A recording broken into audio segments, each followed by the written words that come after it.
ಆಮೇಲೆ ನನಗೊಂದು ವೃಂದಾವನ ಆಗಬೇಕು ಅಂದ್ರಂತೆ ರಾಯರು. ವೃಂದಾವನ ಆಗಬೇಕು ಅಂದಾಗ ಶಿಷ್ಯರೆಲ್ಲ ಸೇರಿ ಒಂದು ವೃಂದಾವನ ಮಾಡಿಸಿಬಿಟ್ರಂತೆ. ಆಗ ರಾಯರು ಕೇಳಿದ್ರು, ನಾನು ವೃಂದಾವನ ಮಾಡಬೇಕು ಅಂತ ಹೇಳಿದ್ದೆ, ಇದೇ ಕಲ್ಲಲ್ಲಿ ಮಾಡ್ಬೇಕಂತ ಹೇಳಿದ್ನ ಅಂದ್ರಂತೆ. ಅದಕ್ಕೆ ಮತ್ತೆ ಏನ್ ಮಾಡ್ಬೇಕು ಸ್ವಾಮಿ? ಇಲ್ಲ, ಇನ್ನೊಂದು ರಾಮದೇವ್ರ ಕೂತ ಕಲ್ಲಿದೆ, ಅದೇ ಕಲ್ಲಿಂದ ಆಗಬೇಕು ಅಂತ ಮಂತ್ರಾಲಯದ ಹತ್ತಿರ ಇರುವಂತ ಮಾಧವಾರಂ ಕ್ಷೇತ್ರದಲ್ಲಿ ಇದ್ದ ಕಲ್ಲನ್ನು ತರಿಸಿ ಅದರಿಂದ ವೃಂದಾವನ ಮಾಡ್ತಿದ್ರು.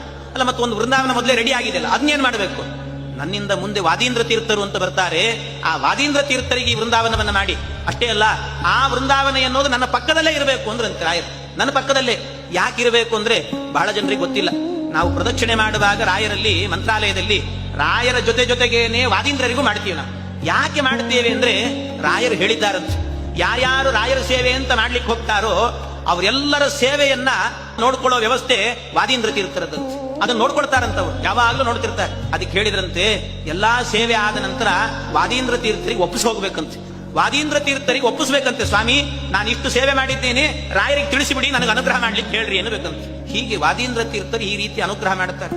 ಎಷ್ಟು ಅನುಗ್ರಹ ಅಂದ್ರೆ ಒಂದೇ ಮಾತಲ್ಲಿ ಹೇಳಬೇಕು ಅಂತಂದ್ರೆ, ದೇವಲೋಕಕ್ಕೆ ಆಗಬೇಕಾದ್ರೆ ಒಂದೇ ಕಲ್ಪವೃಕ್ಷ, ದೇವಲೋಕಕ್ಕಿರುವ ಕಲ್ಪವೃಕ್ಷ ಒಂದು, ಆದ್ರೆ ಭೂಲೋಕಕ್ಕಿರುವಂತಹ ಕಲ್ಪವೃಕ್ಷ 2 ಕಲ್ಪವೃಕ್ಷ ಇದೆ ಅಂತ. ಯಾವುದು ಅಂದ್ರೆ ರಾಯರ 2 ಪಾದಗಳೇ 2 ಕಲ್ಪವೃಕ್ಷ ಅಂತ ಹೇಳ್ತಾರೆ. ಕಲನ ಕಲ್ಪಪಾದಪವು ಅಂತ 2 ಪಾದಗಳೇ 2 ಕಲ್ಪ